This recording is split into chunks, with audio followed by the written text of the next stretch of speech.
ओम अर्थी सतर्क और ये बात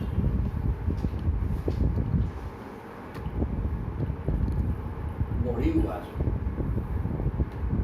ओम नारायणं नमस्कृत्य नरं चैव नरोत्तमं देवीं सरस्वतीं व्यासं ततो जयमुदीरयितमुखं करोति वाचालं पंगुलं भयतेगिरिं यत्कृपात्महं वन्दे परमानन्दमाधवं निगमकं सर्वललितं गणं सुखमगाधं तत्रवसंयुतं योतभागवतं रमालयो मुहुरो रसिका भूमिभावका ओम व्यासं वसिष्ठनमस्कारं सत्यपुत्रमकल्मषं पराशरात्मनं वन्दे सुगतातं तपोनिधिं ओम व्यासाय विष्णुरूपाय व्यासरूपाय विष्णवे नमो वै ब्रह्मनिधये वासिष्ठाय नमो नमः ओम श्री परमात्मने नमः ओम नमो भगवते वासुदेवाय दशम स्कंध 85 अध्याय बर्तमान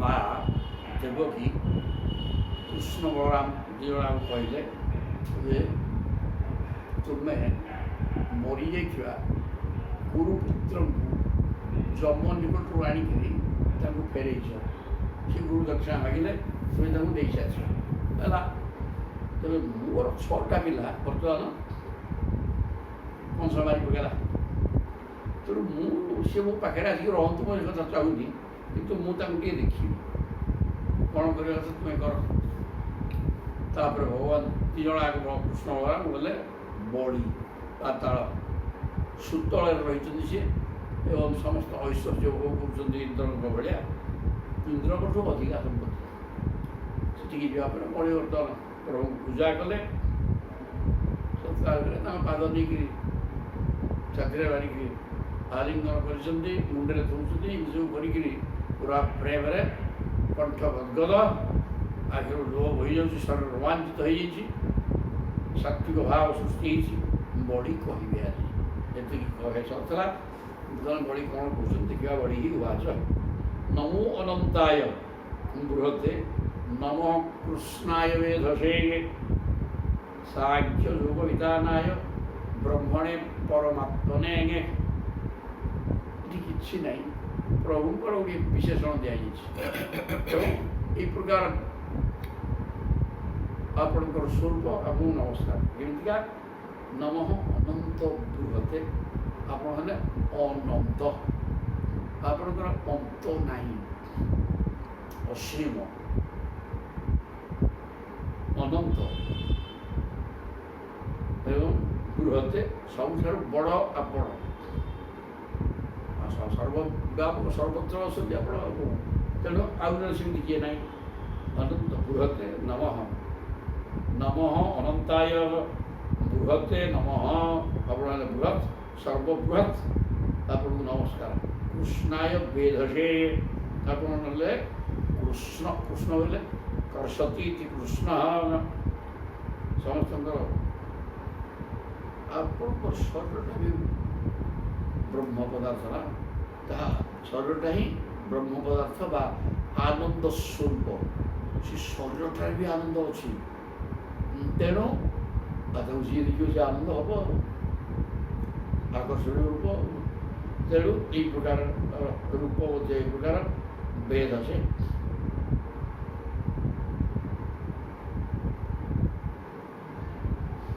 वेद ब्रह्मा स्रष्टा आप स्रष्टा कृष्णाय वेद से जी की जगत समस्त जगत आपको आश्रय कर समस्त स्रष्टा सांख्य योग विधानाय सांख्य संख्यानु सांख्य हो 25 तत्व विशिष्ट 24टा प्रकृति और गोटे पुरुष जोटा कि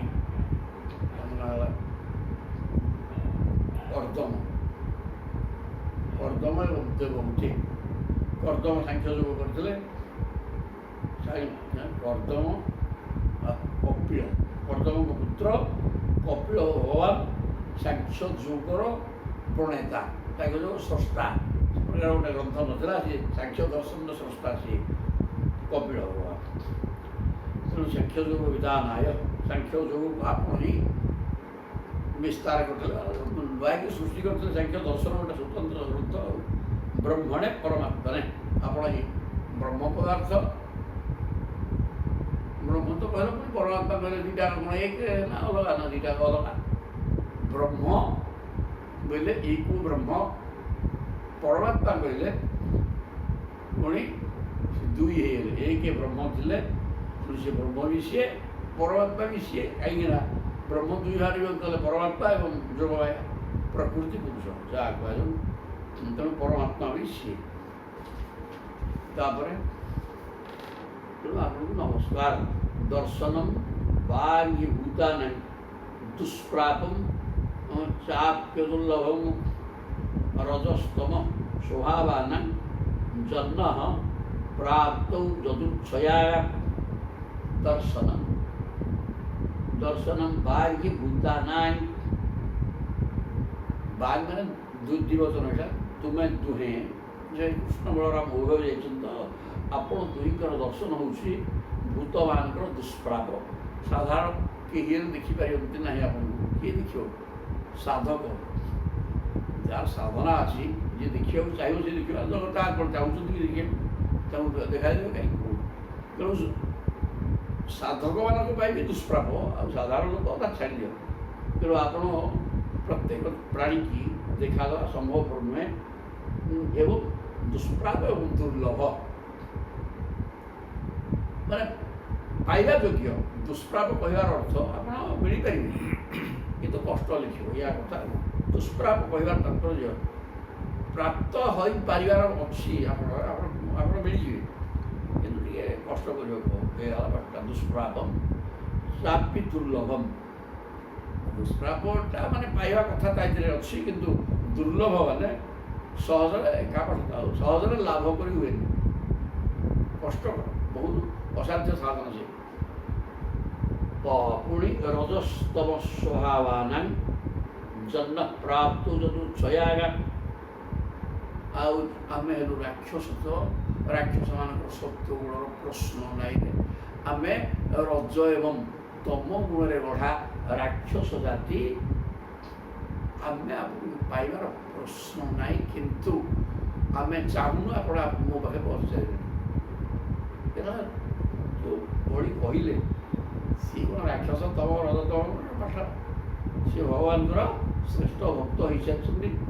ତେଣୁ ପ୍ରଭୁ ତାଙ୍କ ପାଖକୁ ପଳେଇ ଆସିଲେ ଏବଂ ତାଙ୍କର ସେ କହୁଛନ୍ତି ଆମେ ରଜ ସେମିତି ନିୟମ ଦେଖିବାକୁ ଗଲେ ରାକ୍ଷସ ଗୁଡ଼ାକ ରଜ ତମ ସ୍ୱଭାବ, ତେଣୁ ସତ୍ୱଗୁଣର ପାଠ ଆମ ପାଖେ ନାହିଁ, ତଥାପି ଆପଣ ଆମକୁ ଦର୍ଶନ ଦେଲେ ଏ କଥା କହୁଛନ୍ତି। ତାପରେ ଦୈତ୍ୟ ଦାନବ ଗନ୍ଧର୍ବାଃ ସିଦ୍ଧ ବିଦ୍ୟାର୍ଥ ଚାରଣାଃ ଦକ୍ଷ ରକ୍ଷ ପିଶାଚାଶ୍ଚ ଭୂତ ପ୍ରମଥନାୟକାଃ ବିଶୁଦ୍ଧ ସତ୍ତ୍ୱଧାମ୍ନାର୍ଦ୍ଧାଃ ତ୍ୱୟି ଶାସ୍ତ୍ର ଶରୀରିଣୀ ନିତ୍ୟଂ ନିବଦ୍ଧ ବୈରାସ୍ତେ ବୟଂ ଚାଣ୍ଡୀଚ ତାଦୃଶାଃ। କହିଲେ ଦୈତ୍ୟ ଦାନବ ଗନ୍ଧର୍ବ ସିଦ୍ଧ ବିଦ୍ୟାଧର ଚାରଣ ଦକ୍ଷ ରାକ୍ଷସ ପିଶାଚ ଭୂତ ପ୍ରମଥ ନାୟକ। ପ୍ରମଥାଧିପ ହେଉଛନ୍ତି ଶିବ ଶଙ୍କର। ଶିବ ବିଶୁଦ୍ଧ ସତ୍ତ୍ୱ ସମୃଦ୍ଧା, ଯେଉଁମାନଙ୍କ ପାଖରେ ବିଶୁଦ୍ଧ ସତ୍ତ୍ୱ ଗୁଣ ଅଛି, ଏସବୁ ଦେବତାମାନଙ୍କର ଅଂଶ। ଏମାନେ ହେଲେ ଦେବତା, ଦେବତାଙ୍କ ପାଖ ଲୋକ ସବୁ ଏମାନେ ଦେବତାଙ୍କ ଭଳି। ତେଣୁ ଏମାନେ ଶୁଦ୍ଧ ସତ୍ତ୍ୱ ସମ୍ପନ୍ନ, ତ୍ୱୟି ଶାସ୍ତ୍ର ଶରୀରରେ। ତେଣୁ ଏଇମାନେ ଆପଣଙ୍କ ପ୍ରତି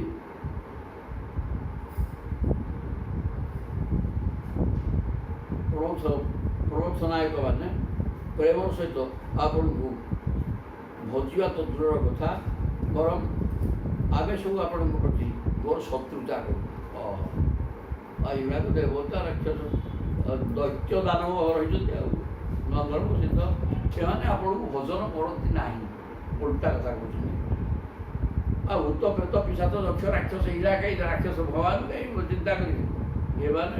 ଏମାନେ ବିଶୁଦ୍ଧ ସତ୍ତ୍ୱଧାମ୍ନାର୍ଦ୍ଧା, ଆପଣ ବିଶୁଦ୍ଧ ସତ୍ତ୍ୱ ଗୁଣ ଥିବା ବ୍ୟକ୍ତିମାନଙ୍କ ଦ୍ୱାରା ଆରାଧ୍ୟ ବା ପ୍ରାପ୍ୟ। କିନ୍ତୁ ଏ ଯେଉଁ ଆମେ ଗୋଷ୍ଠୀ କହିଲୁ ଦୈତ୍ୟ ଦାନବ ରାକ୍ଷସ ପିଶାଚ ଭୂତ ପ୍ରେତ ଏଗୁଡ଼ାକ ଆପଣଙ୍କୁ ଡାକିବେନି। ଆମେ ସେଇ ରାକ୍ଷସ ଗୋଷ୍ଠୀ ଭିତର, ତେଣୁ ଆମେ ଆପଣମାନଙ୍କୁ ଆଦୌ ଆପଣଙ୍କୁ ଚିନ୍ତା କରୁନାହୁଁ। ଆମେ ଶତ୍ରୁତା କରୁଛୁ, ରାକ୍ଷସଗୁଡ଼ା ଶତ୍ରୁ ପ୍ରଭୁଙ୍କର, ତେଣୁ ଆମେ ଶତ୍ରୁତା କରୁଛୁ। କିନ୍ତୁ ଆପଣଙ୍କ ଶ୍ରୀ ବିଗ୍ରହ ହେଉଛି ସାକ୍ଷାତ ବେଦମୟ ବିଶୁଦ୍ଧ ସତ୍ୟ ସ୍ୱରୂପ, ଶାସ୍ତ୍ର ଶରୀରିଣୀ। ଆପଣଙ୍କ ଶରୀରଟା ହେଲା ଶାସ୍ତ୍ର ମାନେ ବେଦ, ବେଦାଦି ବେଦ ତ ହେଉଛି ଆପଣଙ୍କ ଶରୀର, ଆଉ ବେଦ ହେଉଛନ୍ତି ଆପଣଙ୍କର ଶରୀର। ଆପଣ ଶୁଦ୍ଧ ସତ୍ୱଗୁଣ ସମ୍ପନ୍ନ ଏବଂ ସତ୍ୱଗୁଣୀ ମାନେ ହିଁ ଆପଣଙ୍କୁ ହୁଏତ ପାଇପାରିବେ, ଅନ୍ୟମାନେ ନୁହେଁ। କିନ୍ତୁ ଆମେ ସବୁ ଯକ୍ଷ ରାକ୍ଷସ ପିଶାଚ କିନ୍ନର ଗନ୍ଧର୍ବ ଏସବୁ ଆମେ ଆପଣଙ୍କୁ ଆଦୌ ଚିନ୍ତା କରୁନାହୁଁ। ନିତ୍ୟ ନିବଦ୍ଧ ବୈରାସ୍ତେଗେ ଆମେ ଆପଣଙ୍କ ସହିତ କେବଳ ଶତ୍ରୁତା ହିଁ କରୁଛୁ, କିନ୍ତୁ ଧ୍ୟାନ କରିବାର ନାହିଁ। ବୟଂ ଚାନ୍ୟେଚ ତାଦୃଶା,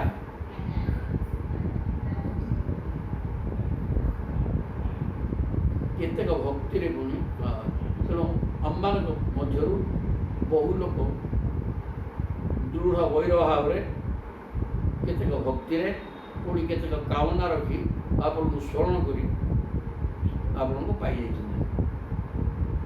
ବୟଂ ଚାନ୍ୟେଚ ତାଦୃଶା, ଶତ୍ରୁତା ଶତ୍ରୁ ଭାବରେ ଆପଣଙ୍କୁ ଆମେ ଦେଖିଲେ ମଧ୍ୟ ଆପଣ ଶତ୍ରୁ ଭାବରେ ଦେଖିଲେ କ'ଣ କରିବେ ନା, ଆସୁଛନ୍ତି ଆମକୁ ବିନାଶ କରୁଛନ୍ତି।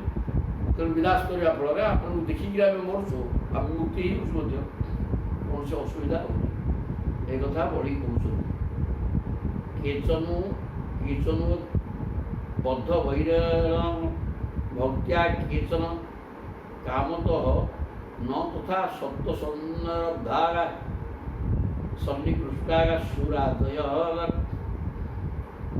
ବୋଇଲେ ଆମେ ରାକ୍ଷସ ଗଣ ଆମ ଭିତରୁ କେହି କେଚିତ୍ କେଚନ ବଦ୍ଧ ବୈର ଆପଣଙ୍କ ସହିତ କେବଳ ଶତ୍ରୁତା ଦ୍ୱାରା ବାଧ୍ୟ ହେଇକି ଆମେ ରହୁ, ଏବଂ ତା ଫଳରେ ଆପଣ ଆସିଲେ ଆମକୁ ବିନାଶ କରନ୍ତି ଯୁଦ୍ଧରେ, ଆମେ ବି ମୁକ୍ତି ହେଇଯାଉ।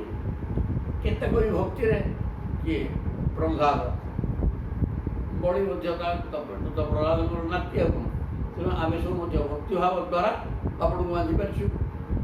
କେତେକ କେବଳ ଶତ୍ରୁତା କରିକି ଆପଣଙ୍କୁ ପାଇଛନ୍ତି, କିଏ ଭକ୍ତିଭାବ କରିକି ପାଇଛି। କାମତଃ ଅନ୍ୟ କେତେକ କାମନାକୁ ନେଇକରି ବିଭିନ୍ନ ପ୍ରକାର ସାଂସାରିକ କାମନାକୁ ନେଇକରି ତପସ୍ୟା କରିଛନ୍ତି, କଠୋର ତପସ୍ୟା ରାକ୍ଷସ ଗୁଡ଼ାକ, ସେମାନେ ଆପଣଙ୍କୁ ପାଇଛନ୍ତି। ନ ତଥା ସତ୍ୟ ସଂଗ୍ରାମ, କିନ୍ତୁ ଆମେ କେବେ ହେଲେ ସତ୍ୱଗୁଣ ସମ୍ପନ୍ନ ହୋଇକରି ଆପଣଙ୍କୁ ଚିନ୍ତା କରିନାହୁଁ। ସନ୍ନିକୃଷ୍ଟ ସୁରାଦୟ, ଦେବତାମାନେ ଯେମିତି ସଦାସର୍ବଦା ସତ୍ୟ ପ୍ରଧାନ ଦେବତାମାନେ ମଧ୍ୟ ଆପଣଙ୍କୁ ସତ୍ୟ ସଂଗ୍ରଦ୍ଧା ସୁରାଦୟ ସନ୍ନିକୃଷ୍ଟ ନ ତଥା, ଆପଣଙ୍କର ନିକଟବର୍ତ୍ତୀ ଆପଣଙ୍କ ଲୋକ କିଏ ଦେବତା ଯେଉଁମାନେ ସତ୍ୱଗୁଣ ସମ୍ପନ୍ନ, ସେମାନେ ମଧ୍ୟ ଆପଣଙ୍କୁ ଠିକ୍ ଭାବରେ ପାଉନାହାନ୍ତି। କିନ୍ତୁ ଆପଣ ଆମେ ରାକ୍ଷସ ଗୁଡ଼ାକ ପାଇଯାଉଛୁ, କାହିଁକିନା କିଏ ଶତ୍ରୁ ଭାବରେ ଚିନ୍ତା କରି ଶତ୍ରୁତା ଆପଣଙ୍କ ସାଙ୍ଗରେ କରେ ଏବଂ ଆପଣ ତାକୁ ବଧ କରିବା ଫଳରେ ସେ ମୁକ୍ତି ହୁଏ। କିଏ ଭାବ ଭକ୍ତିରେ ଚିନ୍ତା କରେ ସେ ବି ମୁକ୍ତି ହୁଏ। ପ୍ରହ୍ଲାଦ କିଏ ଅନେକ କାମନା ନେଇକି ଘୋର ତପସ୍ୟା କରନ୍ତି, ସେ ବି ମୁକ୍ତି ହେଇଯାନ୍ତି। ଇଦମ୍ ଇଥଂ ଇତି ପ୍ରାୟଃ ତବ ଯୋଗେଶ୍ୱରେଶ୍ୱର ନ ବିଦନ୍ତ୍ୟପି ଯୋଗେଶାଃ ଯୋଗମାୟାଂ ଋତୁ ବୟଂ। ଏ ହେ ଯୋଗେଶ୍ୱରମାନଙ୍କର ଅଧୀଶ୍ୱର, ଆପଣ ଯୋଗେଶ୍ୱରଙ୍କର ଈଶ୍ୱର। ଆପଣଙ୍କର ଯୋଗମାୟା ଯେ କ'ଣ, ତାହା ଯେ କିପରି କାର୍ଯ୍ୟ କରେ, ତାହା ଆମ କଥା କିଏ ପଚାରେ? ବଡ଼ ବଡ଼ ଯୋଗେଶ୍ୱରମାନେ ମଧ୍ୟ ପ୍ରାୟତଃ ଜାଣନ୍ତି ନାହିଁ। ଇଦଂ ଇଥଂ ଇତି ପ୍ରାୟଃ ତବ ଯୋଗେଶ୍ୱରେଶ୍ୱର, ହେଲେ ଆପଣ ହେଲେ ଯୋଗେଶ୍ୱରମାନଙ୍କର ଈଶ୍ୱର, ତେଣୁ ଆପଣଙ୍କୁ ସହଜରେ କେହି ଜାଣିପାରନ୍ତି ନାହିଁ। ନ ବିଦନ୍ତି ଅପି ଯୋଗେଶାଃ, ଯୋଗେଶ୍ୱରମାନେ ମଧ୍ୟ ଆପଣଙ୍କୁ ନ ଜାଣିପାରୁନାହାନ୍ତି ଯୋଗମାୟା ଉଭୟମ୍। ଯୋଗମାୟାକୁ ଯୋଗମାୟା ଦ୍ୱାରା ଆପଣ ସମସ୍ତଙ୍କୁ ମୋହିତ କରି ରଖିଦେଇଛନ୍ତି। ତେଣୁ ଯୋଗେଶ୍ୱର ଆପଣଙ୍କୁ ଯୋଗୀମାନେ ମଧ୍ୟ ଠିକ୍ ଭାବରେ ଜାଣିପାରୁନାହାନ୍ତି। ଯୋଗ ଆପଣଙ୍କର ଯୋଗମାୟା ପ୍ରଭାବରେ ବଶୀଭୂତ ହୋଇଥିବା ଅନ୍ୟ ସାଧାରଣ ମାନବ ବା ରାକ୍ଷସ ଆମେ ଆପଣଙ୍କୁ ଜାଣିବୁ କେମିତି? ତନ୍ନଃ ପ୍ରସିଦ୍ଧ ନିରପେକ୍ଷ ବିମୁଗ୍ୟ ଦୁଷ୍ପତି ପାଦାରବିନ୍ଦ ଧିଷଣାନ୍ ଗୃହାଗନ୍ଧକୁପାଗତ ନିଷ୍କ୍ରମ୍ୟ ବିଶ୍ୱ ଶରଣାଙ୍ଗୃପଲବ୍ଧବୃତ୍ତି ଶାନ୍ତୁ ଯଥୈବ ଭୂତ ସର୍ବସଖୀ ସ୍ତରାମି କହିଲେ ତନ୍ନଃ ପ୍ରସିଦ୍ଧ। ହେ ପ୍ରଭୁ ଆପଣ ଆମ ଉପରେ ପ୍ରସନ୍ନ ହୋଇଯାଆନ୍ତୁ। କାହିଁକିନା ଆମେ ଆପଣଙ୍କୁ କେବଳ ରଜ ତମଗୁଣ ସମ୍ପନ୍ନ ରାକ୍ଷସ ଗୁଡ଼ାକ ଆମେ ଆପଣଙ୍କୁ ଶତ୍ରୁ ଭାବରେ କେବଳ ଦେଖୁ। ତେଣୁ ଆପଣ ଆମ ଉପରେ ଖୁସି ହେଇଯାଆନ୍ତୁ। ନିରପେକ୍ଷ ବିମୁଗ୍ୟ ଦୁଷ୍ପତି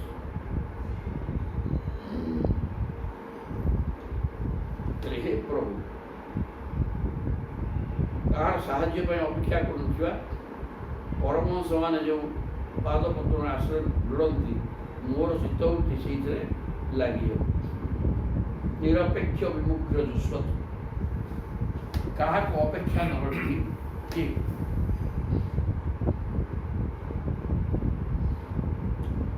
ପରମହଂସମାନେ ଆପଣଙ୍କ ଚରଣାରବିନ୍ଦକୁ ଆଶ୍ରୟ କରିଯାଆନ୍ତି।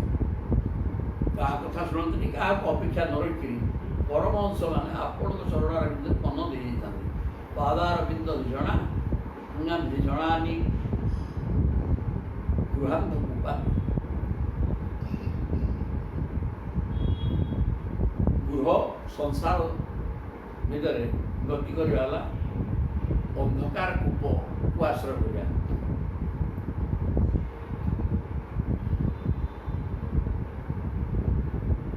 ସଂସାରଟାକୁ ଅନ୍ଧକାର କୂପ କୁହାଯାଇଛି। କାହିଁକି? ସଂସାରଟା ସ୍ତ୍ରୀ ହିଁ ସଂସାର, ସ୍ତ୍ରୀ ହିଁ ଅନ୍ଧକାର କୂପ। ତେଣୁ ସ୍ତ୍ରୀକି ଆଶ୍ରୟ କରିକି ମନୁଷ୍ୟ ସଂସାର କରେ। ତେଣୁ ଏ ସଂସାରଟା ସ୍ତ୍ରୀ ବଶ ହେଇକି ଚାଲିଥିବା ହେତୁ ଏଇଟା ଅନ୍ଧକାର କୂପ କରାଯାଇଛି। ଏହା ତେଣୁ ଏ ପ୍ରକାର ଲୋକଗୁଡ଼ାକ ଆପଣଙ୍କ ଚରଣାରବିନ୍ଦକୁ ଆଶ୍ରୟ କରିପାରନ୍ତି ନାହିଁ। କୁଆଡ଼େ ଯିବେ? ତ ମାୟାରେ ମୋହିତ ମାୟା ହିଁ ସ୍ତ୍ରୀ, ସେ ହିଁ ଅନ୍ଧକାର କୂପ। ତେଣୁ ପାଦପତ୍ର ଆଶ୍ରୟ ନେଇ ମୁଁ ଏହି ଗୃହ ସଂସାର ବନ୍ଧକୁ ଉଦ୍ଧାର ପାଇଯାଏ। କିନ୍ତୁ ଏଠି କହୁଛନ୍ତି ବଢ଼ି ଯେ ବର୍ତ୍ତମାନ ମୋତେ ଏତିକି ଆପଣ କୃପା କରନ୍ତୁ। ପରମହଂସମାନେ ଆପଣଙ୍କ ଚରଣାରବିନ୍ଦକୁ ଆଶ୍ରୟ କରିକି ମୁକ୍ତି ହେଇଯାଆନ୍ତି। ମୋତେ ଟିକେ ଆପଣ କୃପା କରନ୍ତୁ। ମୁଁ ଏଇ ଗୃହ ରୂପ ଅନ୍ଧକୂପରୁ କେମିତି ଉଦ୍ଧାର ହୋଇଯିବି ଆପଣଙ୍କ ପାଦାରବିନ୍ଦକୁ ଆଶ୍ରୟ କରିକି। ନିଷ୍କମ୍ୟ ବିଶ୍ୱ ଶରଣାଙ୍ଗୀ ଉପଲବ୍ଧ ବୃତ୍ତି ଏ ଅନ୍ଧକାର କୂପ ସଂସାର ରୂପ ଅନ୍ଧକାର କୂପ ଭିତରୁ ମୁଁ ବାହାରି ଆସି ବିଶୁଦ୍ଧ ବିଶ୍ୱ ଶରଣାଙ୍ଗୀ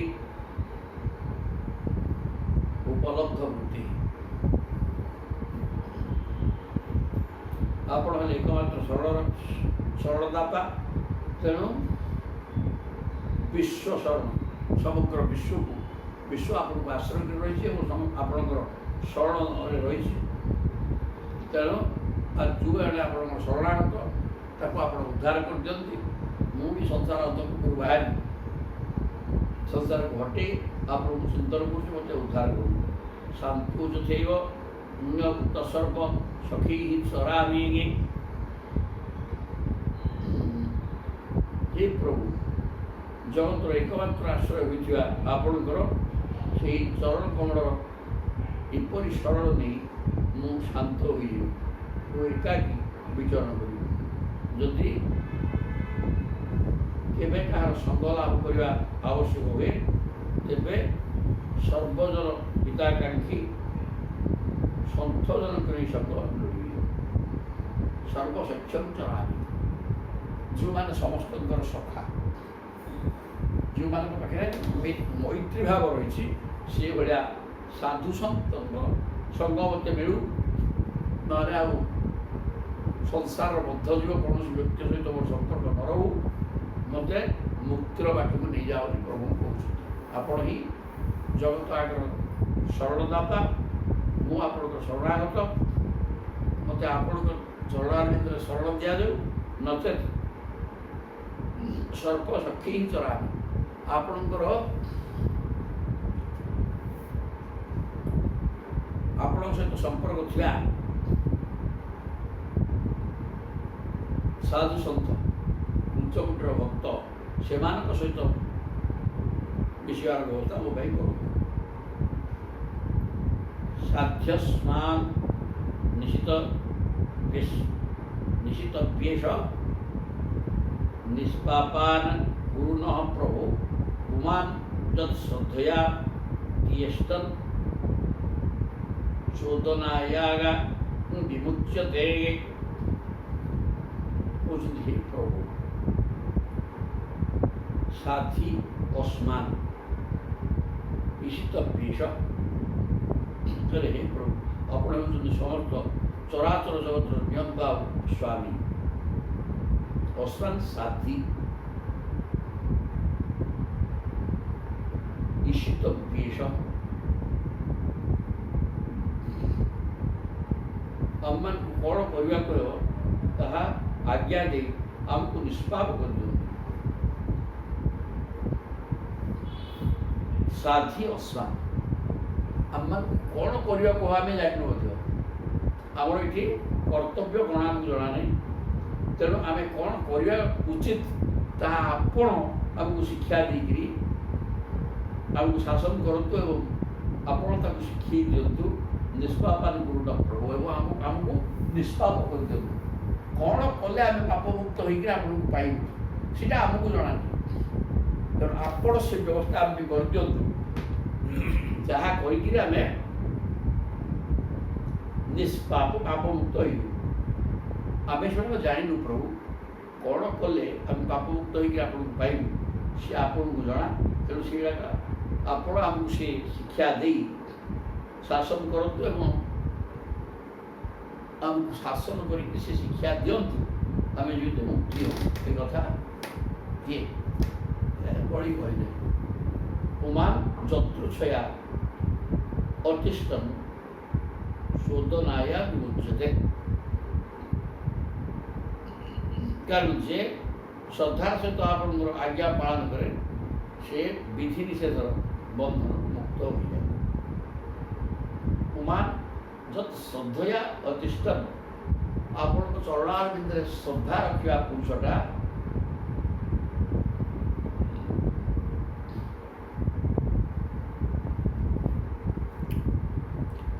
ଆପଣଙ୍କର କୃପା ପାଇ ମୁକ୍ତି ହେଇଯାଏ। ଆପଣଙ୍କର ଚୋଦନ ବା ପ୍ରେରଣା, ଶ୍ରଦ୍ଧାର ସହିତ ଆପଣଙ୍କ ଚରଣାର ଭିତରେ ଶରଣ ପଶିଗଲେ ଆପଣଙ୍କର ପ୍ରେରଣାରେ ସେ ବ୍ୟକ୍ତି ମୁକ୍ତି ହେଇଯାଏ। ତେଣୁ ଆମର କର୍ତ୍ତବ୍ୟ କ'ଣ ଆମକୁ ଜଣା ନାହିଁ, ଆମ ଇଷିତବ୍ୟ କ'ଣ କରିବା ଉଚିତ ସେଇଟା ଆପଣ ନିଜେ ଆମକୁ ଶିକ୍ଷା ଦେଇକରି ଶାସନ କରିକି ଶିଖେଇ ଦିଅନ୍ତୁ ଏବଂ ଆମକୁ ନିଷ୍ପାପ କରିଦିଅନ୍ତୁ। ତାପରେ ସେ ଭଗବାନ ବା ପ୍ରଭୁ କହୁଛନ୍ତି, ଆସୀତ୍ ମରିଚେ ଷଡ଼ପୁତ୍ରା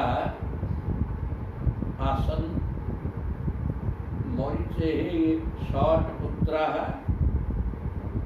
पूर्णायां प्रथमेन्तरे देवाः कं जहसुवर वीक्ष्य सुतां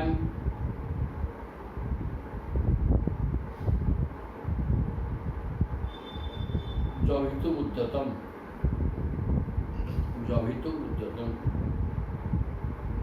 बोले हे दैत्यराज स्वयंभुव मनंतर प्रजापति मरीचिंकर पत्नी पूर्णांक गर्भर 6टी पुत्र जन्म होते से समस्त देवता थे। दिने ब्रह्मा निज झील सहित आसन मरीचे षट्पुत्रा मैंने स्वयंभुव मन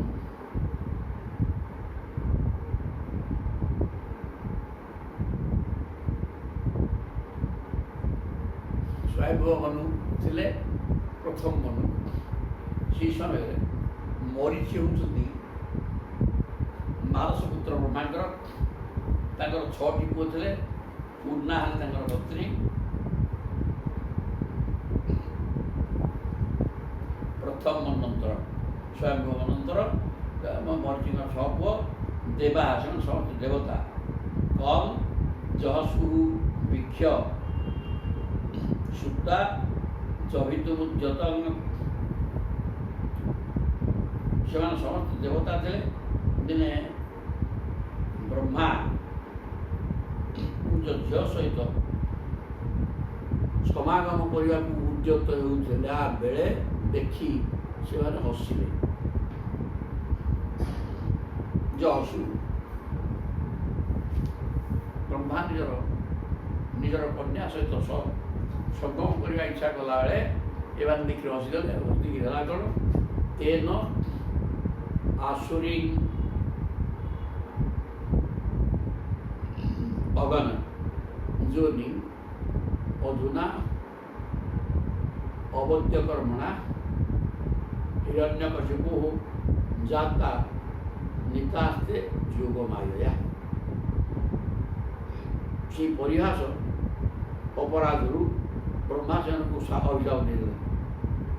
ତେନ ଆସୁରୀ ମଗନ এই প্রকার করে ব্রহ্মা তাকে অভিଶାପ ଦେଲେ ତୁମେ ଅସୁର ହେଇଯା। ଅସୁର ଚରିତ୍ର ଜନ୍ମଗ୍ରହଣ ସେମାନେ ଦେବତା ଥିଲେ। ସେମାନେ ଅସୁର ଜନ୍ମରେ ହିରଣ୍ୟକଶିପୁର ପୁତ୍ର ରୂପେ ଜନ୍ମ ହେଲେ।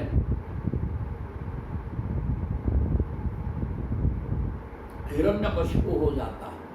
ହିରଣ୍ୟକଶିପୁର ଯେଉଁଟା ରାକ୍ଷସଟା ତା ଔରସରୁ ଜାତ ହେଲେ। ସେଇମାନଙ୍କୁ ଯୋଗମାୟା ନେଇ ଦେବଜ୍ଞ ଗର୍ଭରେ ରଖିଦେଲେ।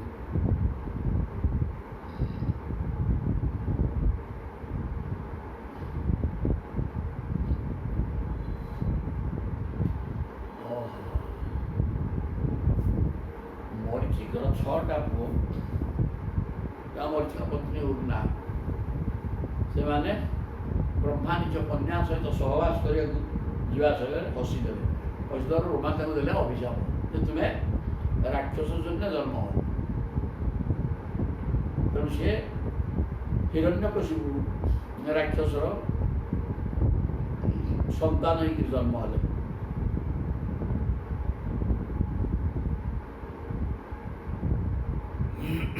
ଜନ୍ମ ହେଲା ପରେ ଯୋଗମାୟା ତାଙ୍କୁ ନେଇ ଦେବଙ୍କ ଗର୍ଭରେ ରଖିଲେ। ତାପରେ ସେମାନେ ଜନ୍ମ ହଉ ହଉ ମଲେ। ମାଙ୍କ ଅଭିଶାପ ଜନ୍ମ ହଉ ମଲେ। ଦେବକ୍ୟା ଉଦରେ ଜାତା ରାଜନ କଂସ ବିହିଂସିତା सा तान शोचत्या मंगान न जान स्वांस्त इमे अध्यासते दिखे।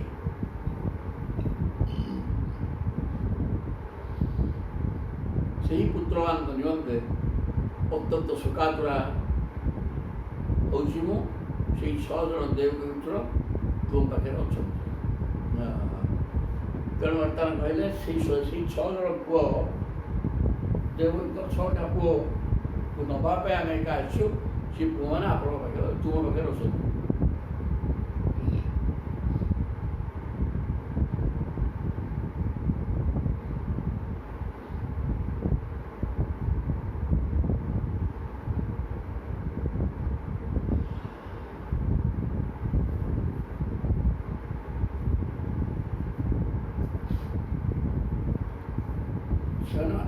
ଅଭିଶାପ ଦେଇଛନ୍ତି ଅସୁର ଜନ୍ମରେ ଜନ୍ମ ହବ। ଜନ୍ମ ହଉ ମରିବ। ଆଉ ତେଣୁକରି ସେମାନେ ମଲେ। ଅସୁର ଜନ୍ମରେ ହିରଣ୍ୟକଶିପୁ ପୁଅ ହେଇକି ଜନ୍ମ ହେଲେ।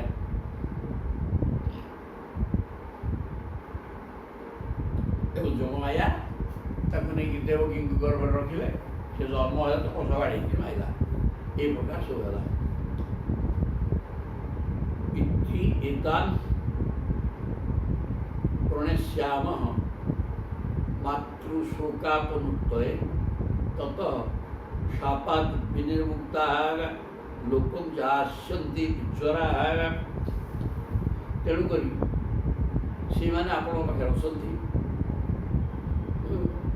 ପ୍रणଶ୍ୟାମः ମାତୃ ଶୋକାପନୁତ୍ତୟେ, ମା ଦେବକୀଙ୍କର ଶୋକକୁ ଦୂର କରିବା ପାଇଁ, ଅପନୁତ୍ତୟେ ଦୂରୀକରଣାୟ, ଶୋକକୁ ହଟେଇ ଦେବା ପାଇଁ, ଦୂର କରିବା ପାଇଁ ଆମେ ସେ 6 ପୁଅକୁ ନେବାକୁ ଚାହୁଁଛୁ। ତତଃ ଶାପାତ୍ ବିନିର୍ମୁକ୍ତା, ଏଇଟା ନେଇଗଲା ପରେ ହବ କ'ଣ ନା ସେମାନେ ତାଙ୍କର ଅଭିଶାପରୁ ମୁକ୍ତ ହେଇଯିବେ ଏବଂ ପୁଣି ଦେବତା ହେଇଯିବେ। ନା ଦେବତା ଥିଲେ ନା, ବ୍ରହ୍ମାଙ୍କର ଅଭିଶାପରୁ ରାକ୍ଷସ ହେଇଗଲେ ଏବଂ ଜନ୍ମ ହେଲା କ୍ଷଣି ମରିବେ। କିନ୍ତୁ ତାଙ୍କୁ ଅଭିଶାପ ଦିଆଯାଇଥିଲା ଜନ୍ମ ହବ ବୋଲେ। ଆଉ ବର୍ତ୍ତମାନ ତାଙ୍କୁ ଆମେ ଯଦି ନେଇଯିବୁ ତାହେଲେ ସେମାନେ ମୁକ୍ତି ହେଇଯିବେ, ପୁଣି ଦେବତା ହେଇଯିବେ। ଏ କଥା ବଳିକି କହିଲେ।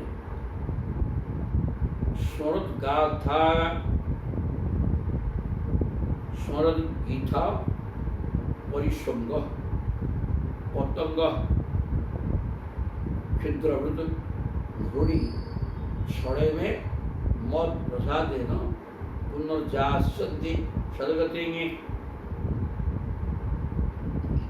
6ଟା ପୁଅ ତାଙ୍କ ନାଁ ଦେଲେ କ'ଣ କ'ଣ? ଗୋଟାକ ନାଁ ସ୍ୱର, ଆଉ ଗୋଟାକ ନାଁ ଉଦ୍ଗୀତ 2, ପରିସଙ୍ଗ 3, ପତଙ୍ଗ 4, କ୍ଷୁଦ୍ରବୃତ 5, ଘୂର୍ণি 6। ଏ 6ଟା ତାଙ୍କର ନାଁ। ଏ 6 ଜଣ ଯାକ ଷଡ଼େମେ ମତ୍ ପ୍ରସାଦରେ 6 ଜଣ ଯାକ ମୋର ଅନୁଗ୍ରହରୁ ପୁନର୍ଯାସ୍ୟନ୍ତି ସଦ୍ଗତି, ପୁନର୍ବାର ସଦ୍ଗତି ପାଇବେ, ଅର୍ଥାତ୍ ମୁକ୍ତି ହେଇଯିବ। ଇତ୍ୟୁକ୍ତ୍ୱା ତାନ୍ ସମାଦାୟ ଇନ୍ଦ୍ରସେନେନ ପୂଜିତ। ଇନ୍ଦ୍ରସେନ ମାନେ ରାଜା, ରାକ୍ଷସ ରାଜ ବଳି, ତାଙ୍କ ଦ୍ୱାରା ପୂଜିତ ହେଇକିରି ରାମକୃଷ୍ଣ ଦୁହେଁ ସେ 6ଟା ପିଲାଙ୍କୁ ନେଇ ତାଙ୍କ ନାଁ ବି ଦିଆଗଲା। ନେଇକିରି ପୁନଃ ଦ୍ୱାରାବତ୍ୟାଙ୍ଗିତ୍ୟ ମାତୁଃ ପୁତ୍ରାନ୍ ଅଯଚ୍ଛତା, ଦ୍ୱାରକାକୁ ଆସିକି ପହଞ୍ଚିଗଲେ ଏବଂ ନିଜ ମା ଦେବକୀକି ପୁଅକୁ ସମର୍ପଣ କରିଦେଲେ। ତାନ୍ ଦୃଷ୍ଟ୍ୱା ବାଳକାନ୍ ଦେବୀ ପୁତ୍ର ସ୍ନେହ ସ୍ମୃତସ୍ତନି ପରିଶୋଧ୍ୟାଙ୍କମାରୋପ୍ୟ ମୂର୍ଧ୍ନି ଶୀଘ୍ର ଅଭିଘ୍ନସଃ। ସେ 6 ପୁଅକୁ ଦେଖିକିରି ମା ଦେବକୀ ପୁତ୍ର ସ୍ନେହରେ ପରିପୂର୍ଣ୍ଣ ହେଲା। ତାଙ୍କର ହୃଦୟ ଏବଂ ସ୍ତରରୁ କ୍ଷୀରସ୍ରାବ ହେଲା ଏବଂ ସେମାନଙ୍କୁ କୋଳରେ ଧରିକି ଆଲିଙ୍ଗନ କଲେ। ପରିଶୁଙ୍ଗ ଆରୋପ୍ୟ ମୂର୍ଧ୍ନି ଶୀଘ୍ର ଅଭିଘ୍ନସଃ, ତାଙ୍କ କୋଳରେ ଧରିକି ତାଙ୍କ ମୁଣ୍ଡକୁ ଶୁଙ୍ଘିଲେ। ଅପାୟତ ସ୍ତନଂ ପ୍ରୀତାଃ ସୁତ ସ୍ପର୍ଶ ପରିପ୍ଲୁତାଃ, ପୁତ୍ରମାନଙ୍କୁ କୋଳରେ ଧରିକି ଅତ୍ୟନ୍ତ ପ୍ରେମ ହେଲା ତାଙ୍କର ଏବଂ ପ୍ରତ୍ୟେକ ସ୍ତନ୍ୟପାନ କରାଇଦେଲେ। ମୋହିତା ମାୟୟା ବିଷ୍ଣୁ ଜୟା ସୃଷ୍ଟି ପ୍ରବର୍ତ୍ତତେ, ସେହି ଯୋଗମାୟା ହିଁ ତ ସ୍ନେହ ରୂପ ଧରି ସୃଷ୍ଟି କରନ୍ତି। ଆଉ ଦେବକୀ ଭଗବାନଙ୍କର ମାୟାରେ, ପୁତ୍ର ସ୍ନେହ ହେଲା ମାୟା, ମାୟାରେ ଅଭିଭୂତ ହେଇଯାଇଥିଲେ। ତେଣୁ ସେମାନଙ୍କୁ ସ୍ତନ୍ୟପାନ କରାଇଲେ। ଏ ପ୍ରକାର ହେଇକିରି ଭଗବାନଙ୍କ ଯୋଗମାୟା ଦ୍ୱାରା ସମ୍ପୂର୍ଣ୍ଣ ଆଚ୍ଛାଦିତ ହେଇଗଲେ। ପିତ୍ୱା ଅମୃତଂ ପୟସ୍ୟାଃ ପୀତଶେଷଂ କଦାପୃତ। କୃଷ୍ଣ ଯେଉଁ ସ୍ତନ୍ୟକୁ ପାନ କରିଥିଲେ ସେ ସ୍ତନ୍ୟର ଅବଶିଷ୍ଟାଂଶ ପ୍ରଭୁଙ୍କର ଉଚ୍ଛିଷ୍ଟ ସିଏ ହେଲା ଅମୃତ। ତେଣୁ ସେ ଅମୃତକୁ ଏ 6 ଜଣ ଯାକ ଦେବଙ୍କ ସ୍ତନ୍ୟପାନ କରିବା ଫଳରେ ସେଟା କୃଷ୍ଣଙ୍କର ଉଚ୍ଛିଷ୍ଟ। ତେଣୁକରି କ'ଣ ହେଲା ନା ନାରାୟଣଙ୍କ ସଂସ୍ପର୍ଶ, ପ୍ରଭୁ ଅଙ୍ଗସ୍ପର୍ଶ କଲେ। ଧରିକି ଆସିଲେ ବଳିଙ୍କ ପାଖରୁ, ତେଣୁ ତାଙ୍କ ଅଙ୍ଗସ୍ପର୍ଶ କରିଛନ୍ତି। ୟାରେ ଅମୃତ ପାନ କଲେ, ମାଆଙ୍କ ସ୍ତନ୍ୟପାନ କରିଛନ୍ତି, ଯେଉଁଟାକି କୃଷ୍ଣ ପିଇକିରି ଅବଶିଷ୍ଟ ଥିବା ତାଙ୍କ ଉଚ୍ଛିଷ୍ଟ ମାନେ ନିର୍ମାଲ୍ୟ ସିଏ ମହାପ୍ରସାଦ ତାକୁ ପାଇଲେ ଇଆଡ଼େ ଭଗବାନ ଶ୍ରୀକୃଷ୍ଣଙ୍କ ସ୍ପର୍ଶ ହେଇଗଲା। ତେଣୁ ପ୍ରତିଲବ୍ଧାତ୍ମ ଦର୍ଶନ ସେମାନଙ୍କୁ ଆତ୍ମସାକ୍ଷାତ୍କାର ମିଳିଗଲା, ଅର୍ଥାତ୍ ମୁକ୍ତି ପାଇଗଲେ। ते नमस्कृत्य गोविंदम देवकी पितरम बलम विशतां सर्वभूतानां दचुहु धामं दिवौकसां। से छटा पुओ गोविंद भगवान श्रीकृष्ण को नमस्कार कले। देवकी वसुदेव पितर मान वसुदेव बलराम समस्त प्रणाम जन विशतां सर्वभूतानां सब अन्य द्वारकावासी चाहिए अवस्था देवता मान धारण जाकि पशिले मुक्ति पाइगले। देवदना तम दृष्टा देवकी देवी मूर्ता गमनम निर्गमम मैंने सुविस्मिता माया पुष्टस्य रचिता रूप कहते सुखदेव हे रूप की राजा परीक्षित तम दृष्टा देवकी देवी जो सब देखीदे जे मूर्ता गमन निर्गमन मूर्त पु आसिले पुणी से मुक्ति हेले सब गुड़ा समक्ष है सी देखिकी मैंने सुविस्मिता माया कृष्ण से रचिता माया भगवान कृष्ण को द्वारा रचित माया ही एक कथा देवकी मन कले। एवं विधानी एवं विधान भूतादि कृष्ण से परमात्मनः वीर्याणि अनंत वीर्यस्य सन्ति अनंतानि भारत। अरे हे भारत सब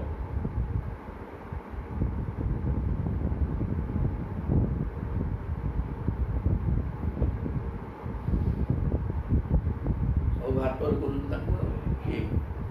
सुखदेव परीक्षित कहते भारत एवं विधानी अद्भुतानि कृष्ण से चरितानि परमात्मा भगवान श्रीकृष्ण एक प्रकार अनेक अद्भुत चरित्र जमन पुओ आनी तो देखिए बड़ी पाखर पुओ आणिक आसले मला पिला तेणु तर अद्भुत कर्म वीर्याणि अनंत वीर्यस्य अनंत वीर्य असीम पराक्रम थिबा भगवान कृष्णकर पराक्रम वीर्य पराक्रम तंकर कर्म गुड़ाक अत्यंत पराक्रम कर्म ताकू सन्ति अनंतानि केते कौन अच्छी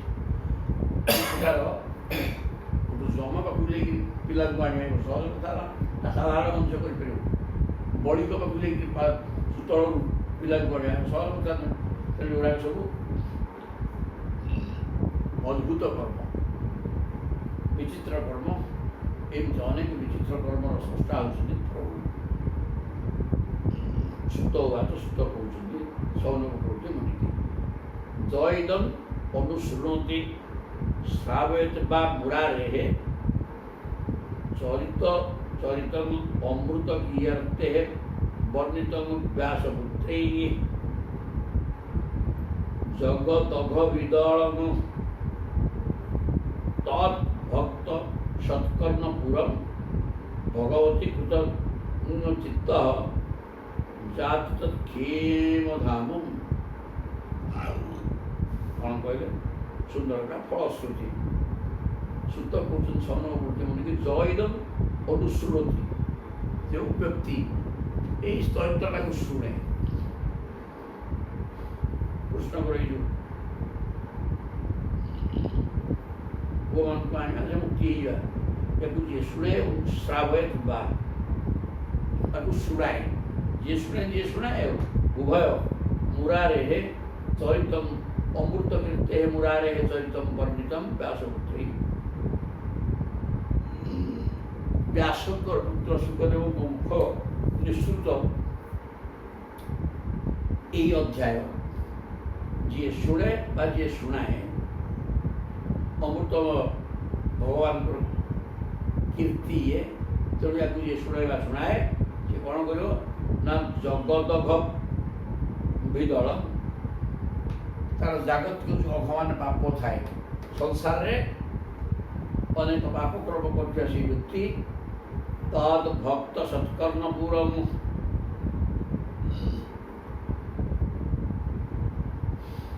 ତା କର୍ଣ୍ଣରେ ଇ ଭାଗବତ କଥାମୃତ ପ୍ରବେଶ କରିକିରି ସେ ଉତ୍ତମ ଭକ୍ତ ମଧ୍ୟ ଭଗବାନଙ୍କର ହେଇଯାଏ। ଭଗବତୀ କୃତ ଚିତ୍ତ ଏବଂ ତାର ଚିତ୍ତ କୃଷ୍ଣମୟ ହେଇଯାଏ ଭଗବାନଙ୍କର।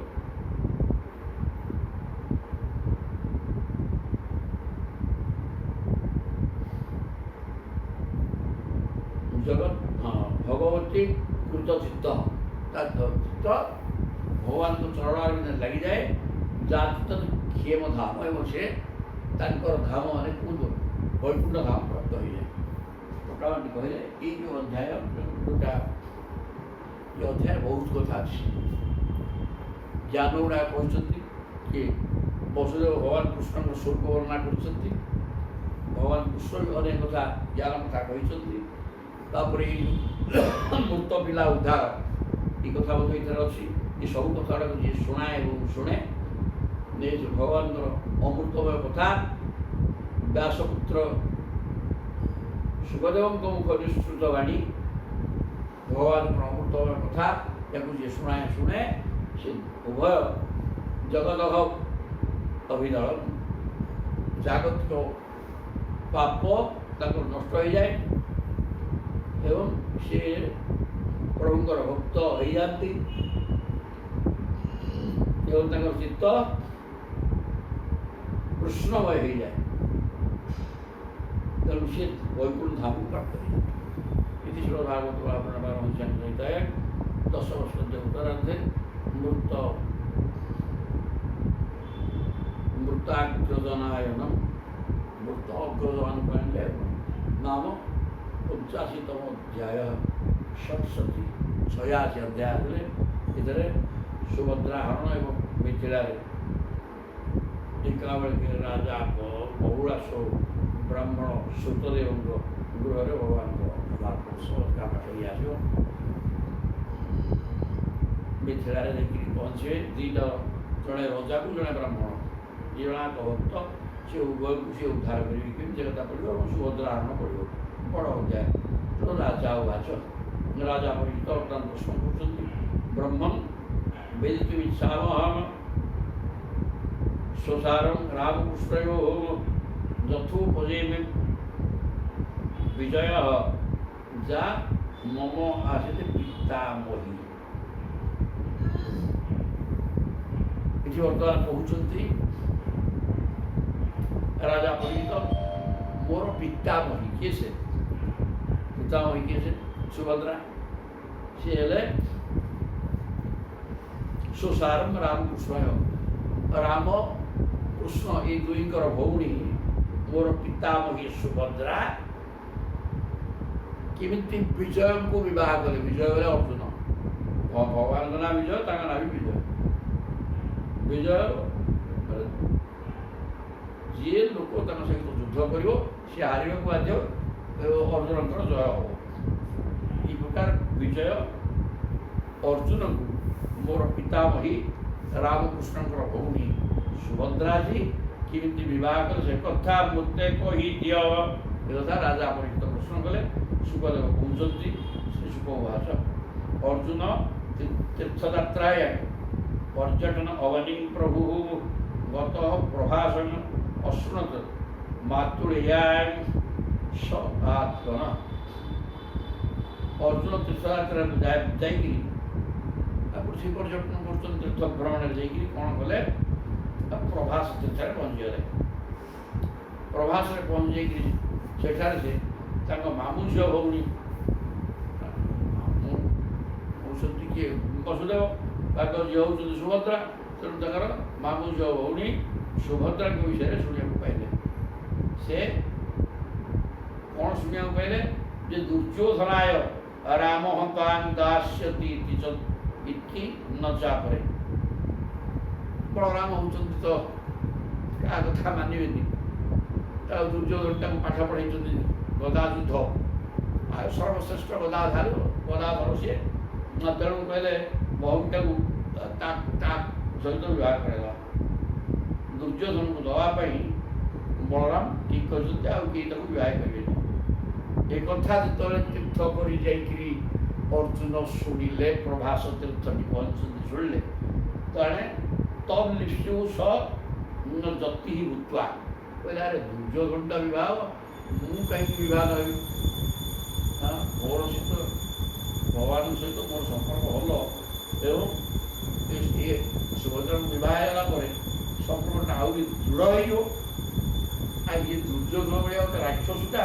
सी कहीं देवकन्या विवाह मु कहीं विवाह नही एक कथा चिंता करी गोटे जति वेश कहले त्रिदंडी द्वारका नगा जति बेले कौन औपिन मारी गेरुआ खंडे हेर पकई बेढ़ाटे गेरुआ दंड दंड गेरुआ कना गुड़ा हे गोटे दंड धरी भस्म तीनिया बेड़िया सब पकईकि भस्म विराट जोगी किए ब्रह्मचारी बेश धरिकी द्वारक बजेले तत्र वही वार्षिकान मासान अवासित स्वार्थ साधक निजर स्वार्थ साधन पाई ये सन्यासी माने वर्षा 4 मासे घरे रहिबार व्यवस्था अच्छी तेणु द्वारका जाकि पहुँचिक बर्तमान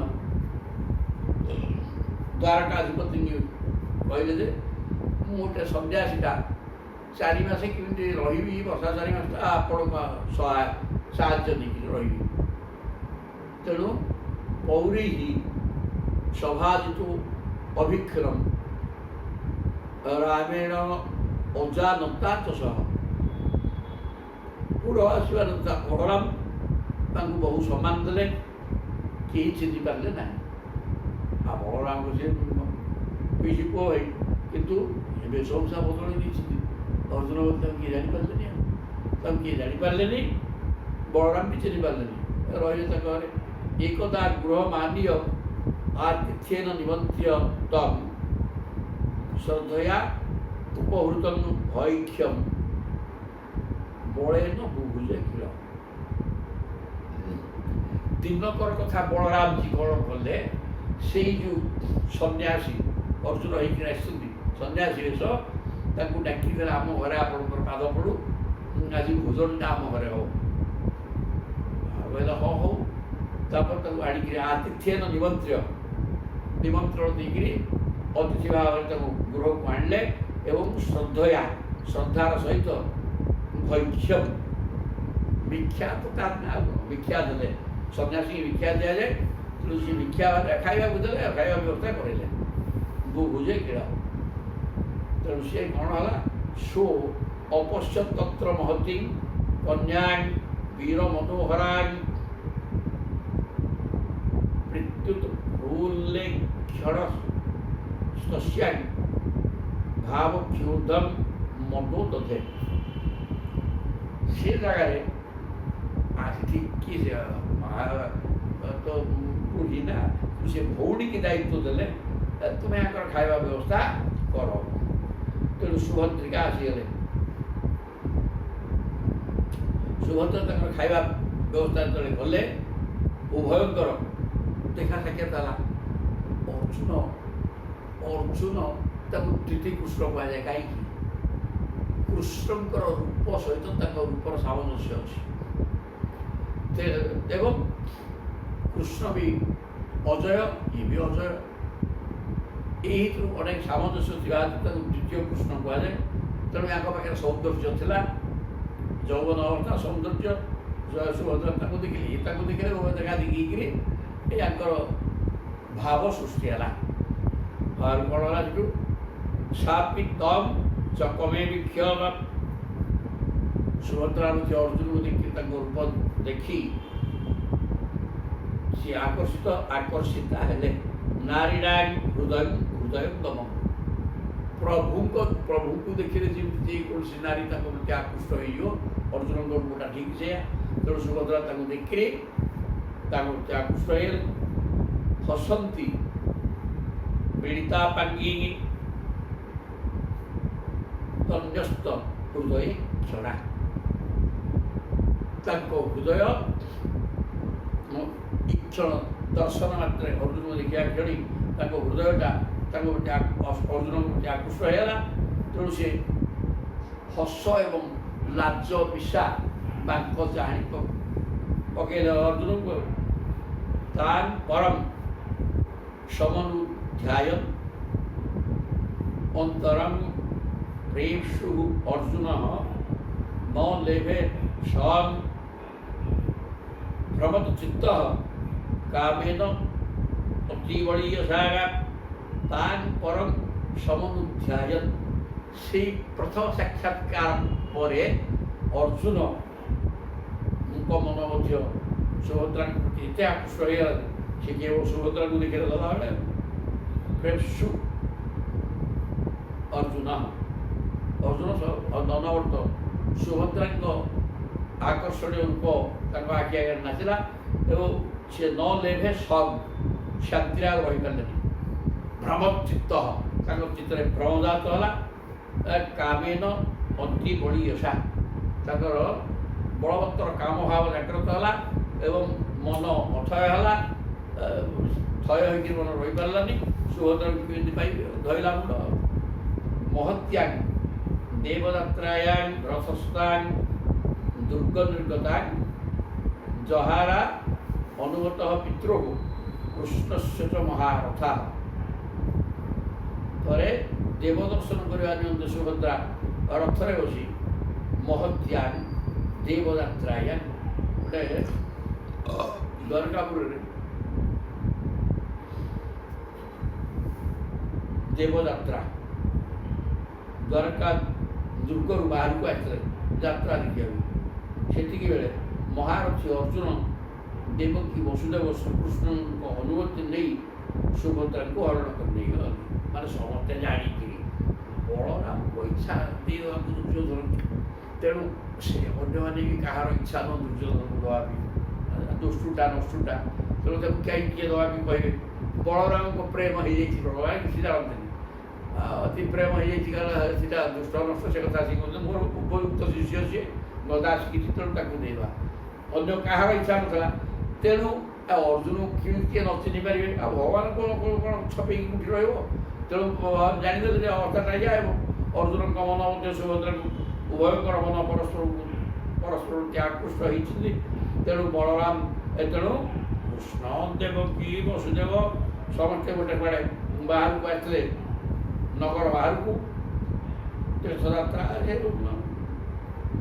देवी दर्शन कर अर्जुन को बतैले नहीं पड़ा महत्याग देवयात्राया कृष्ण बतैले रथस्थ धनुराधाय सुराग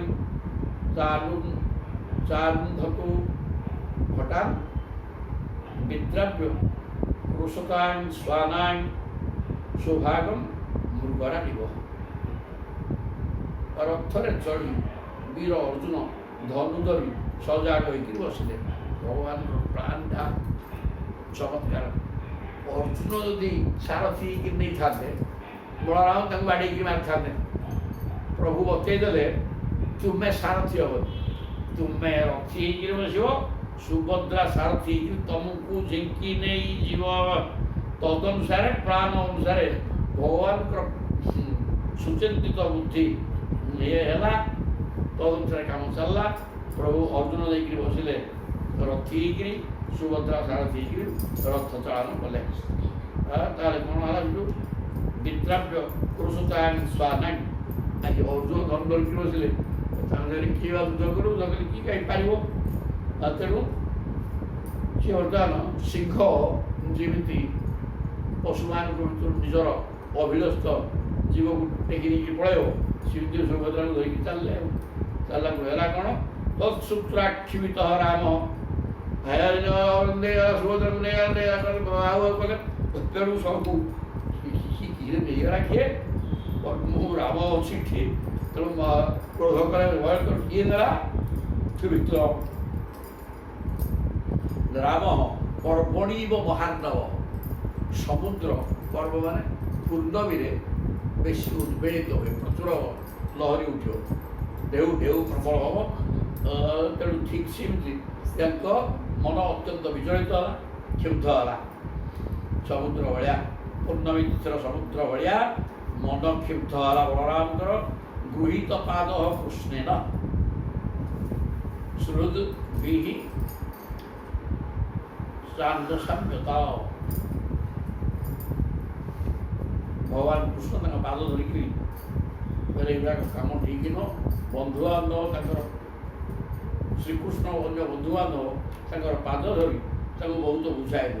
ଶେଷରେ ସେ ଶାନ୍ତ ହେଇଗଲେ। ନା ବହୁତ ବୁଝେଇଲେ ତ, ବୁଝେଇବା ପୂର୍ବରୁ ପ୍ରଭୁ କହିଲେ ଦେଖ, ତୁମେ ଆଗ ଯୁକ୍ତ ପଠେଇକି ଦେଖ କିଏ କାହାକୁ ନେଇକି ଯାଉଛି। ତୁମେ କହୁଥିଲେ ଅର୍ଜୁନ ନେଇକି ସୁଭଦ୍ରାକୁ ପଳେଇଲା ନାଇଁ କି? ନା ଅର୍ଜୁନ ଆସିକିରି କିଏ ତୁମେ ଯାଇକି ଦେଖ ପଠା କାହାକୁ, ତମ ବିଶ୍ୱସ୍ତ ଲୋକ କିଏ କାହାକୁ ନେଇକି ଯାଉଛି। ଆମ ସୁଭଦ୍ରା ତ ସାରଥି ହେଇକି ବସିକିରି ଅର୍ଜୁନକୁ ଧରିକି ଯାଉଛି ରଥରେ, ଅର୍ଜୁନକୁ ସୁଭଦ୍ରାକୁ ନେଉଛନ୍ତି। ଓଲଟା କଥା ଆପଣ କିଏ କହୁଛି? କିଛି ଦେଖିନାହାନ୍ତି, ବୁଝିନାହାନ୍ତି ଆପଣ। ସେ ପରିସ୍ଥିତି ଦେଖନ୍ତୁ। ଦେଖିଲେ ଯୁଦ୍ଧ ଗଲା, ଦେଖିବା ସୁଭଦ୍ରା ରଥ ଚଲେଇକି ଅର୍ଜୁନକୁ ଧରିକି ଯାଉଛି। ଥଣ୍ଡା ହେଇଗଲେ ସୁଭଦ୍ରା ଆଚ୍ଛା ଏମିତିକା କଥା। ତାହେଲେ ଏଇଠି ଆଉ ଲୋକ ସାହା କ'ଣ ଆଣ ବିଭାଗ କିଛି ବାଧ୍ୟ ହେଇକିରି ବଳରାମ ସେଠୁ ମଙ୍ଗିଲେ। ନହେଲେ ସେ ଭାରି ଜିଦି କ'ଣ ଏବଂ କ୍ରୋଧୀ ଦୁର୍ଯୋଧନକୁ ଆମେ ସିଦ୍ଧାନ୍ତ କରିଥିଲେ କଥାଟା ସେଠୁ ଏପଟ ସେପଟ। ଭଗବାନଙ୍କ ଚକ୍ରାନ୍ତ ଦ୍ୱାରା ସବୁ ସିଏ ତ ତାଙ୍କ ନାଁ ଚକ୍ରୀ, ସବୁ ଚକ୍ରାନ୍ତ ତାଙ୍କ ଦ୍ୱାରା ହେବ।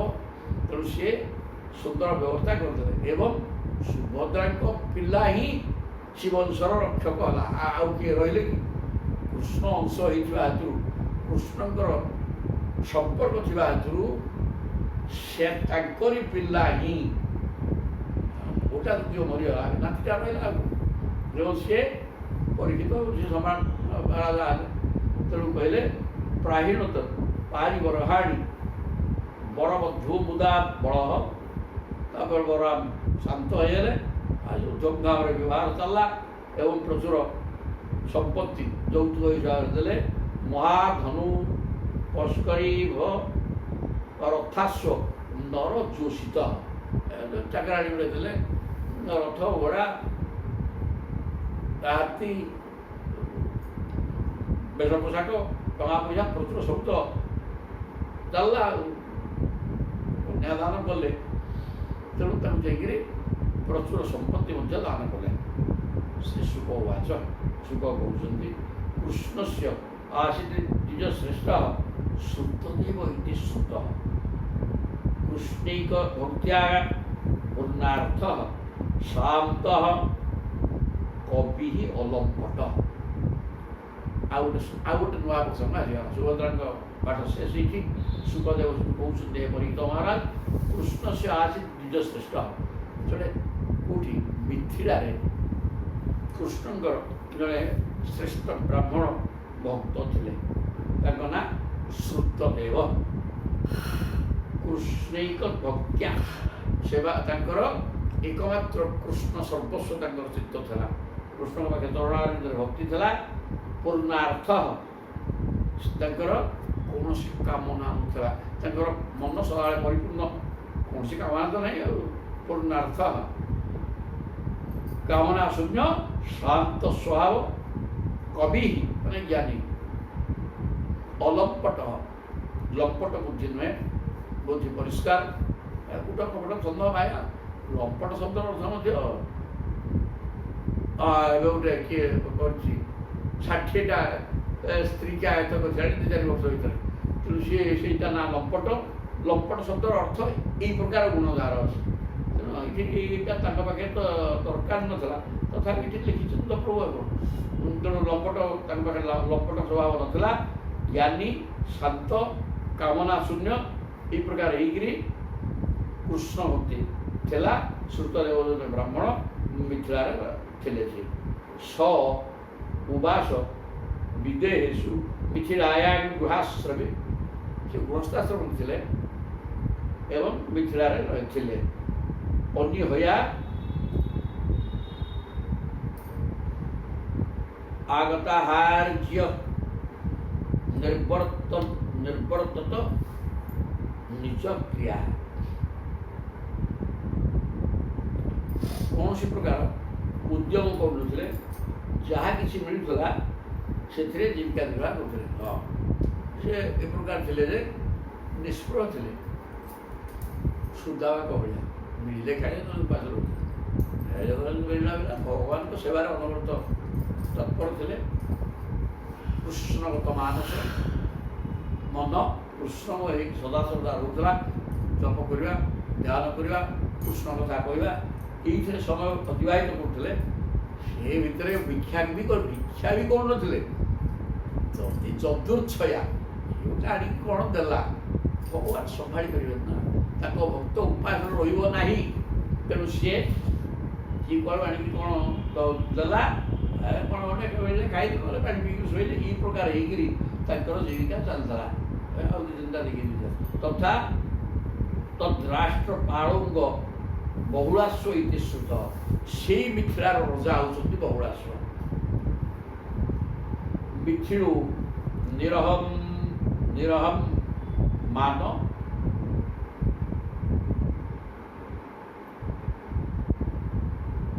ଉଭୟପି ଅଚ୍ୟୁତ ପ୍ରିୟ।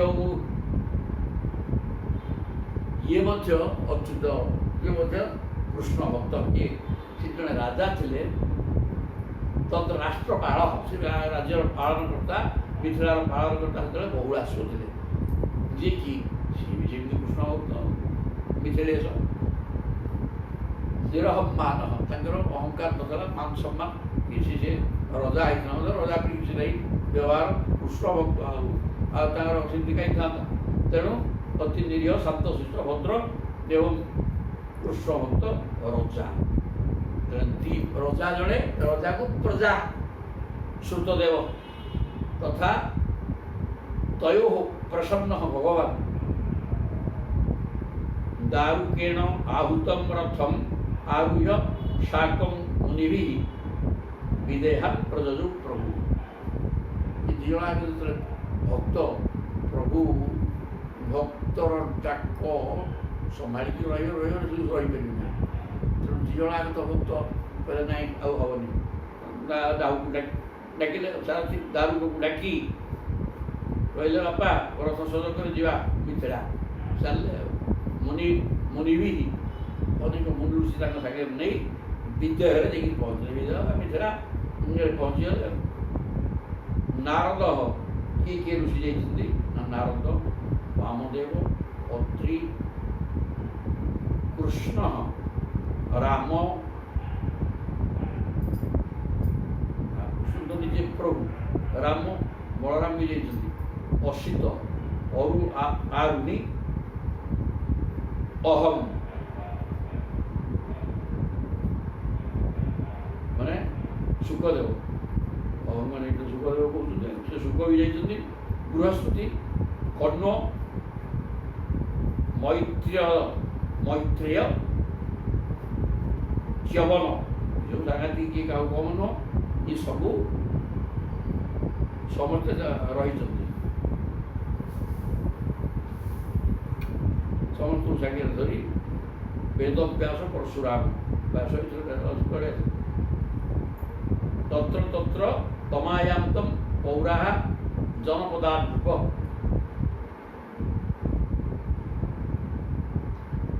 କୃଷ୍ଣ ବେଦବ୍ୟାସ ଏଇଠି କୃଷ୍ଣ, କୃଷ୍ଣ ତ ନିଜେ ଗଲେ ଡାକିକିରି ଦାରୁକୁ ଆଉ ଥରେ କୃଷ୍ଣ ନା କାହିଁ କୁହାହବ, ଟିକେ ସନ୍ଦେହ ଧରୁଥିଲା। କିନ୍ତୁ ସେଠି କୃଷ୍ଣ ବୋଇଲେ କୃଷ୍ଣ ଦ୍ୱୈପାୟନ ବ୍ୟାସ। କୃଷ୍ଣ ତ କୃଷ୍ଣ ଅର୍ଜୁନ, ସିଏ କୃଷ୍ଣ, ଇଏ ବି ଦ୍ୱୈପାୟନ ବ୍ୟାସ, ତାଙ୍କ ନାଁ ବି କୃଷ୍ଣ। କୃଷ୍ଣ ଦ୍ୱୈପାୟନ ଦ୍ୱୀପରେ ଦ୍ୱୈପାୟନ ମାନେ ଦ୍ୱୀପରେ ସୃଷ୍ଟି ହେଇଥିବା କୃଷ୍ଣ। ସେ ଦ୍ୱୀପରେ ଜନ୍ମ ହୋଇଥିଲେ, ତେଣୁ ତାକୁ ଦ୍ୱୈପାୟନ ବ୍ୟାସ କୁହାଯାଏ। ତେଣୁ ସେ ବ୍ୟାସ ତାଙ୍କୁ ବି କୃଷ୍ଣ, ତେଣୁ କୃଷ୍ଣ ଶବ୍ଦ ତାଙ୍କ ପାଇଁ ଉଦ୍ଦିଷ୍ଟ ଠିକ୍ ହେଲା। କୃଷ୍ଣ ସହ ଦ୍ୱୈପାୟନ ବ୍ୟାସ ତାଙ୍କ ସହିତ ସବୁ ଚାଲିଲେ ଅନେକ ମୁନି ଋଷି, ଯେଉଁମାନେ ସିଦ୍ଧ ପୁରୁଷ ବ୍ରହ୍ମଦର୍ଶୀ, ସବୁ କୁସଙ୍ଗରେ ଧରିଣ ରଥରେ ବସି ଚାଲିଗଲେ ପ୍ରଭୁ ପୁଣ। ତତ୍ର ତତ୍ର ତମାୟାପ୍ତମ, ଯେତେବେଳେ ଦେଖିଦେଲେ ଲୋକ, ଆରେ ବାପାରେ ପ୍ରଭୁ ଆସିଲେ। ପୌରାହ ଦାନ ପଦାହାର ରୂପ, କହିଲେ ହେ ରାଜନ, ସୁଖଦେବ କହୁଛନ୍ତି ପରୀକ୍ଷିତଜୀ, ବର୍ତ୍ତମାନ ଦେଖିଲେ ଏ କୃଷ୍ଣ ବର୍ତ୍ତମାନ ସମସ୍ତଙ୍କ ସହିତ, ଅନେକ ମୁନି ଋଷି ସମସ୍ତଙ୍କ ସହିତ ଭଗବାନ କୃଷ୍ଣ ଆସୁଛନ୍ତି ରେ ବାପା। ଏ କଥା ଦେଖି